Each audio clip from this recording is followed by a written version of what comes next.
오늘 우리 마태복음 21장을 읽었는데요.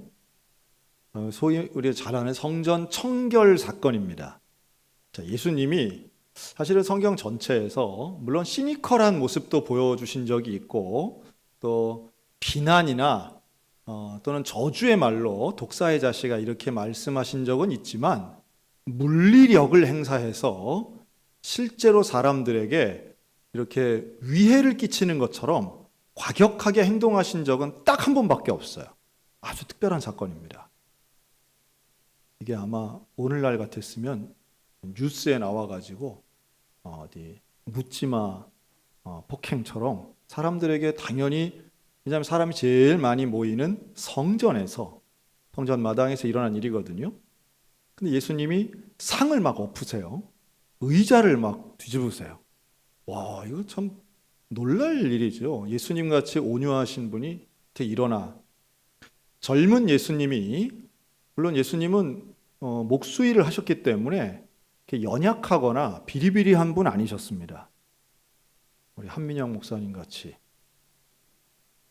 딱 다부지고 저만큼 크진 않았겠지만 어쨌든 예수님의 몸과 건강 상태나 근력은 분명히 약한 모습이 아니었다는 거예요. 그런데 예수님이 성전에서 소위 말해 매매하는 사람들의 상과 의자를 엎으시는데 딱 두 종류가 이제 오늘 본문에 나와요. 그 장사하는 사람들이 누구였대요? 첫째는 돈 바꾸는 자, 그렇죠? 돈 바꾸는 환전하는 사람들이었어요. 두 번째는 비둘기를 파는 사람들. 이 두 가지가 대표적으로 나옵니다. 자, 이 두 사람들은, 두 종류의 사람들은 물론 더 있었을까라고 생각하면 더 있었을 수 있습니다. 그러나 일단 이 둘을 말씀하는데, 환전하는 사람은 왜 있었을까요? 여기서 환전은 말 그대로 돈을 바꿔주는 거예요. 외화를 이 특정한 화폐로 바꿔주는데, 이게 왜 이런 사람이 필요했냐 하면 모세 율법에 성전세는 반세겔을 내도록 되어 있습니다.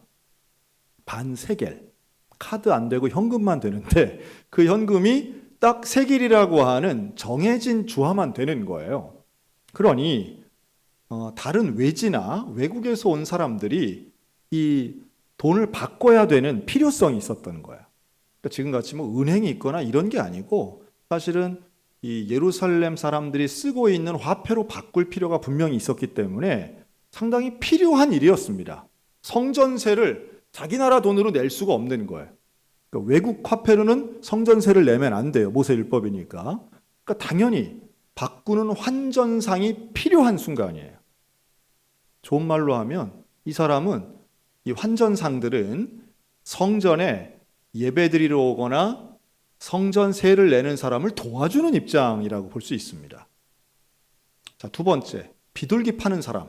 이 사람들은 왜 있었을까요? 비둘기를 왜 팔아요? 비둘기는 제물로 드리는 거였어요. 그런데 제물로 드리는 동물 중에 가장 작은 것이 이제 비둘기입니다. 당연히 소도 되고 양도 되는데 비둘기를 팔았어요. 근데 왜 비둘기를 팔았을까요? 왜냐하면 제물로는 흠이 있는 거는 제물이 될 수 없어요. 그렇죠? 그러면 그 흠이 있다 없다를 누가 판단할까요? 이 동물의 주인이 판단하는 게 아니고요, 제사장이 판단하는 겁니다.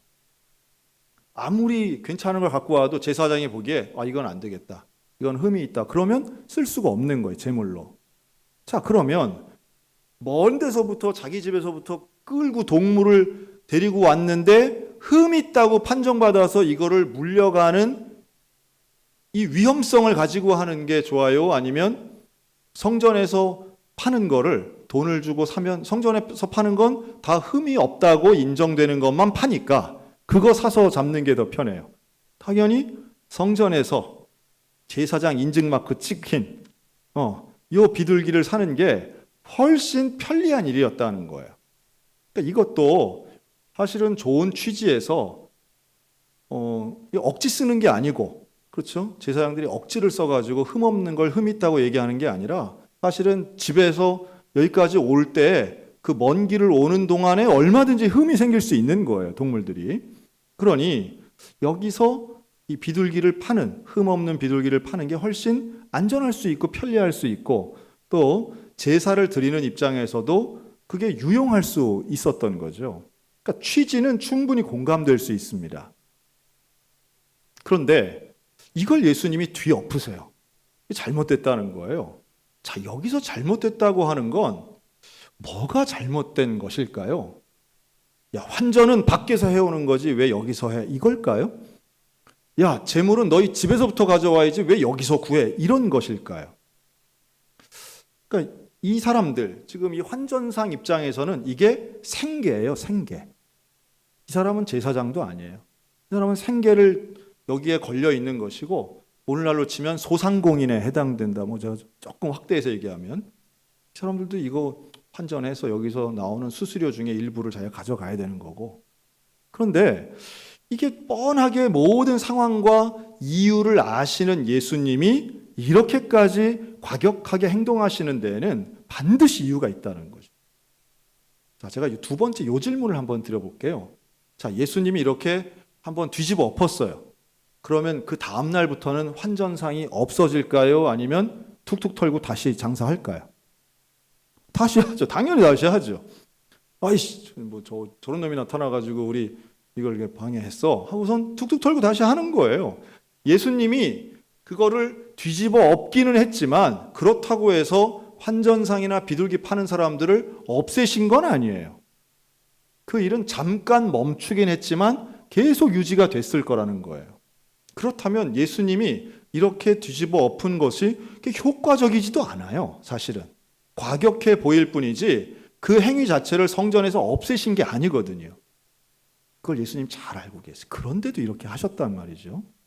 자, 먼저 예수님은 어떤 행위를 가지고 지적하셨을까라고 하면 잘 보셔야 됩니다. 우리가 이게 이 예수님이 내 아버지 집은 기도하는 집인데 너희가 뭘로 만들었다고 그래요?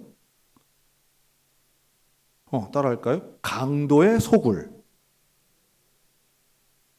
저녁들을 안 드셔가지고 강도를 한번 만나야 우리가 또 이렇게 정신이 바짝 나요. 강도의 소굴이라는 말을 써요. 강도. 자, 그런데 이거를 여러분 오해하시면 안 되는 게 장사꾼의 소굴이 아니에요. 그러니까 이게 이렇게 쉽게 그렇게 말씀하시는 건 제가 직접 들었어요. 내 아버지 집은 기도하는 집인데 너희가 장사하는 집으로 만들었다. 아니에요. 성경에 그런 말 없어요. 어디 장사하는 집이라고 말해요? 그렇지 않아요. 강도의 소굴로 만들었다는 거예요. 그러니까 포인트가 어디 있는가를 보셔야 됩니다. 돈을 벌어 이득을 취하는 데 있지 않고요. 강도와 같이 돈을 빼앗는 것에 초점이 있어요. 환전이 반드시 필요한 거예요. 환전상은 있어야 되는 거예요. 어떤 면에서는. 그러니까 환전상이 있어야 되는데 장사하는 정도가 아니라 강도처럼 돼 있다는 거예요. 그럼 무슨 문제일까요? 단순히 사고 파는 것을 자체를 금지하는 것이 아니라 그 안에 폭리를 취했음을 알 수 있습니다. 그러니까 일반적인 것이 아니에요. 우리는 이것을 아주 지엽적으로 이렇게 봅니다. 성전 안에선 돈 거래하면 안 된다. 돈 거래하면 안 된다. 이렇게 말하는데요. 여러분, 헌금은 뭐예요? 헌금 드리잖아요, 우리. 헌금 드리잖아요. 그러니까 돈 거래라고 하는 단어로 모든 걸 뭉뚱그려서 죄악시할 수 없다는 뜻이에요. 만약 돈 거래 자체가 문제라면 예수님 분명히 장사치의 소굴이라고 말했을 거예요. 근데 그렇지 않아요. 장사꾼하고는 조금 뉘앙스가 다른 단어를 쓰시는 거예요. 그러니까 이 말은 필요한 상식선에서 이루어지는 환전 업무가 아니라 폭리를 취하고 상대방에게 피해를 입힐 정도의 큰 부당한 그러한 이득을 취하는 것으로 변질되어 있었다는 거예요. 비둘기를 제물로 파는 일이 분명히 필요한 부분이 있지만 이때 당시에 성전 안에서 파는 비둘기는요, 밖에서 파는 양보다 더 비쌌다고 알려져 있습니다. 다시 말해 이것이 성전 안에서 돈이 목적이 되는 순간이 언제가 있나 하면 사람의 편의를 봐주기 위한 게 아니라 성전의 리더들의 이득을 취하기 위한 돈벌이 수단으로 변질된 것을 지적하시는 거예요. 그러니까 강도의 소굴이죠. 강도는 상대방을 위협해서 상대방을 꼼짝 못하게 해서 물질을 뺏어가는 거예요. 장사는 서로 간의 가치를 등가 교환하는 거죠. 그러니까 장사와 강도는 차이가 있다는 말씀을 드리고 싶어요. 그러니까 예수님이 하시는 말씀이 훨씬 지금 성전의 타락이 심각한 거예요. 어떤 봐줄 수 있는 범위를 넘어선 거예요. 그리고 성전에 들어와서 제사를 드리고 제물을 구하고 환전을 해야 되는 사람들의 약점을 잡아서 흠 있는 제물을 구실 삼아 사람들에게 비둘기를 고가로 성전에서 파는 게 아주 특별한 것이냐, 이것을 사용해야만 제사가 가능한 것이냐 하고 있으니, 사실 예수님이 전하고 싶으신 메시지는 너무도 명확한 거예요. 이게 지금 잘못되어 있는 제사장 또 대제사장의 허락을 받아서 이 안에 환전 업무를 하고 비둘기를 파는 사람들은 여러분 누구에게 자릿세를 냈을까요? 당연히 이 성전의 제사장들에게 돈을 주는 거예요. 이 모든 게 불법이고 잘못됐다라고 하는 예수님의 지적을 일종의 퍼포먼스처럼 뒤집어 엎는 것에서 사람을 때리진 않아요. 사람을 상하게 하시진 않았어요. 그러나 성전 안에서 이루어져서는 안 되는 것을 강도의 소굴이라는 단어로 고발하고 계시는 겁니다. 그러니까 돈이 오갔다, 이게 문제가 아니라 돈의 욕심과 취득하는 그 이득의 분야가 너무 컸다는 거죠. 우리가 이제 처음 시작할 때는요, 어디나 사업이나 선한 사업들도 대개는 좋은 취지로 필요한 이유로 시작이 됩니다. 그런데 어느 순간이 가면 결국 좋은 취지는 다 사라지고 거기에 돈만 남고 이득만 남고 욕심만 남는 경우들이 참 많습니다. 그럴 때 이제 참 씁쓸하죠. 그런 거 보면 속상하고 안타깝고, 그러니까 처음 시작할 때와 뭐 예를 들면 다 그런 건 아니지만 고아원 사업들, 분명히 처음에는 이게 자기 재산을 다 내어서 교육 사업이든 유경 사업이든 그런 사회 봉사단체든 이런 것들이 처음 시작할 때는요, 얼마나 훌륭한 이유와 헌신으로 시작하는지 몰라요. 그런데 그게 좀 시간이 지나면 이게 사업이 되고 국가 지원이 들어가면 그 후손 2세대, 3세대가 이어지면서 이게 사업으로 되면요, 철저히 비즈니스가 되시더라고요. 누구를 위한 헌신, 내 것을 드리는 마음, 이런 건 하나도 없고 그저 지원받는 것에만 몰입되어서 제2, 제3의 잼버리 사태가 그래서 나오는 거 아니겠어요? 사실 엊그제 끝난 우리 춘천 태권도, 세계 태권도 축제, 이게 타이틀이 너무 제 마음을 좀 슬프게 만들더라고요. 제2의 잼버리, 딱 이렇게 나오더라고요. 야, 참 너무한다. 45억이 들어갔다는데 그 태권도 선수들 그 뜨거운데 화상 입고 실려가고 왜 이렇게 더운 8월에 했습니까? 그랬더니 대학교 기숙사를 쓰려면 여름밖에 안 됐다, 그런 거고. 사람이 수십만 명 올 줄 알았는데 여러분 폐회식에 참석한 인원이 몇 명이에요? 100명이었습니다. 100명. 우리 교회만도 안 모였어요. 폐회식에. 너무 마음이 너무, 나라도 갈 걸 그랬나. 우리 춘천시가 하는 행사에 내가 너무 좀 무심했나 이렇게 생각도 들고. 그런데 제가 한번 뒤집어 생각해 봤어요. 여러분 지금까지 살아오면서 단 한 번이라도 내가 태권도 경기를 보러 가야겠다 이런 마음 먹은 적 있어요? 없잖아요. 없잖아요. 그러니까 이게 사실은 태권도 대회 자체가 사실은 우리의 국기고 자랑스럽지만 대중을 불러 모으는 이런 건 아니잖아요. 사람들이 막 구경하러 오는 그런 스포츠가 아닌데 처음 시작부터 좀 너무 컸구나 이런, 너무 속이 상해가지고 그런 생각이 좀 들더라고요. 안타깝더라고요. 근데 그런 거죠. 처음에 시작할 때는 분명히 이게 도시에 도움이 되고 뭔가 사람들에게 긍정적인 효과가 있고 이럴 줄 알고 하지만 어느 순간에는 처음에 하려고 했던 의도나 계획과는 다르게 엉뚱한 방향으로 굴러가고 있는 거죠. 그게 이제 성전 안에 있었던 이런 이익 구조가 똑같이 이루어지고 있는 겁니다. 근데 그러다 보니 여기에 예수님은 이게 지금 잘못됐다고 지적하고 계시는데 전혀 다른 소리를 하고 있는 성전 관계자들이 나옵니다. 바로 대제사장들인데요. 자, 이들이 분노해요. 화를 내요. 막 예수님한테 막 화를 내거든요. 근데 이들이 왜 화를 냈느냐? 화를 낸 이유가 두 가지예요. 자, 15절. 대제사장들과 서기관들이 예수께서 하시는 이상한 일, 이것 때문에 화를 냅니다. 자, 여기서 말하는 예수께서 하시는 이상한 일이 뭐였을까요? 물론 환전상에 상을 뒤엎은 일도 이상하게 보였겠죠. 그런데 14절에 보시면 바로 윗절, 맹인과 저는 자들이 성전에서 예수께 나오매 고쳐주신 일, 이게 이상한 일이 되는 거예요. 절대로 고침받을 수 없는 맹인이나 저는 자들, 보행장애인들이죠. 이 사람들이 예수님한테 고침받고 기적이 일어난 거예요. 자, 기적을 보면 어떻게 해야 돼요? 예수님 앞에 무릎 꿇고 예수님을 경배해야 되는데, 이 대제사장과 서기관들은 기적을 뭐라고 표현하느냐 하면 이상한 일이라고 표현합니다. 이상한 일.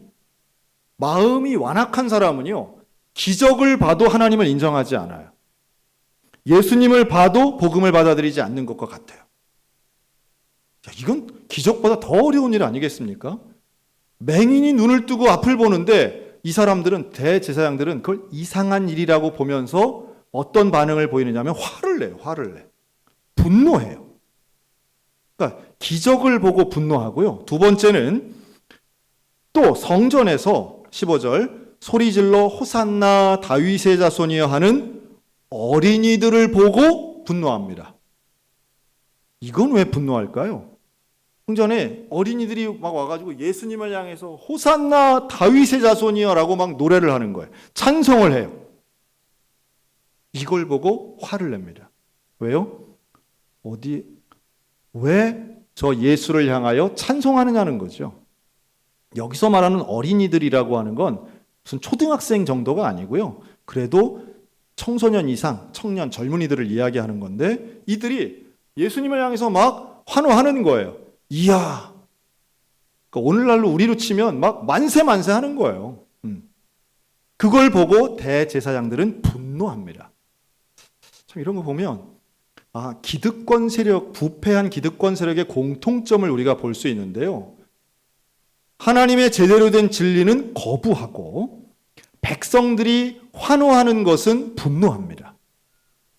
그러니까 예수님이 지금 아주 정확한 지점을 보여주시는 거예요. 이 성전의 타락과 청결의 대상이 누군가가 명확하게 보여지는데, 성전이 부패한 그 부패 세력은 누구냐? 대제사장과 서기관들인 거예요. 이들은 기적을 보고도 감동받지 않아요. 이들은 찬양의 대상을 보고도 분노해요. 어린아이들조차도 알고 고백하는 예수님에 대해 부정하고 있어요.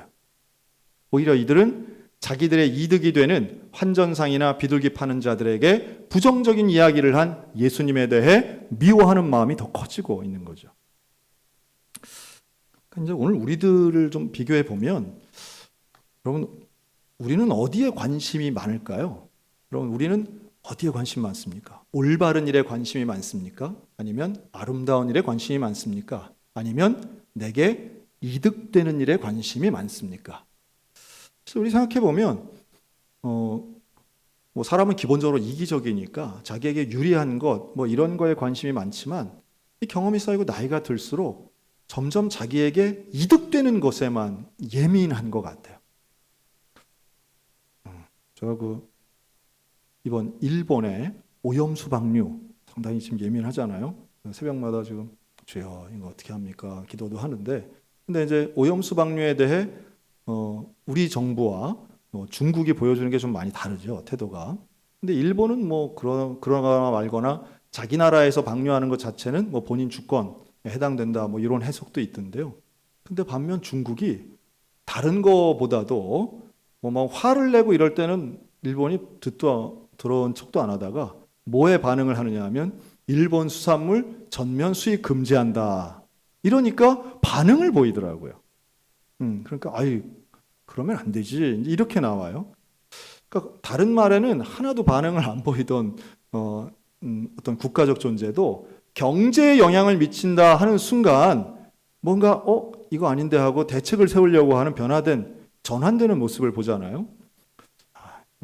결국 이득에 의해서 움직이고 사람들은 이익 집단 따라서 가는구나 하는 생각을 보는데, 여러분 정말 이득 따라 움직이고 생각하는 것이 아니라 올바른 일을 보면서 무엇이 옳은 것인가, 무엇이 하나님이 원하시는 것인가, 여기에 좀 관심을 갖고 생각한다면 지금 성전 안에서 벌어지고 있는 일은 예수님의 모습과 대제사장의 모습이 전혀 달라요. 판단하는 기준이 전혀 달라요. 예수님은 하나님이 뭘 원하실까요? 그 대제사장은 우리에게 뭐가 이득이 있는 거예요. 여러분 교회 안에 이런 모습과 이런 판단 기준 가지고 살면 정말 교회는 한없이 타락해 가는 겁니다. 교회가 교회되게 하기 위해서는 오늘 예수님 명확하게 말씀하죠. 이곳은 내 집은 기도하는 집이다. 누가복음 만민이 기도하는 집이다라고 말씀하세요. 여러분 성전이 왜 기도하는 집이라는 이 말씀을 예수님이 하셨나? 이게 예수님이 하신 말씀이 아니라 사실은 이사야 선지자가 하신 이야기예요. 이사야서 56장 7절에 나오는 말씀이거든요. 내 집은 기도하는 집이다. 그러면 기도하는 집이라고 하는 그 의미를 우리가 오늘날 다시 회복시켜야 되죠. 기도는 하나님을 만나는 곳이라는 것. 하나님 만나는 것. 하나님의 말씀을 듣는 것. 나의 간구를 올려드리는 것. 나의 찬송과 찬양을 올려드리는 것.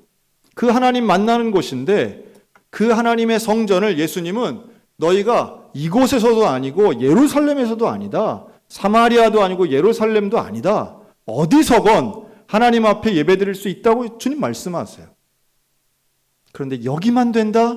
여기서만 되고 이 재물만 되고 우리 것만 된다? 그러니 너희는 돈이나 많이 내라라고 하는 대제사장과 서기관들의 요구는 하나님 앞에 심판받아야 될 것들이에요. 오늘 우리는 성전의 본질을 이 시간 우리 에클레시아 교회를 통해서 다시 회복했으면 좋겠습니다. 하나님을 만나는 곳, 하나님 앞에 기도하는 곳, 만민이 모여서 기도하는 곳, 그리고 돈이 아닌 이득이 아닌 올바른 하나님의 진리를 따라 섬기는 곳이 우리 모임의 공동체 에클레시아가 되어야 된다는 말씀이에요. 오늘날 교회는 장소가 중요하지 않습니다.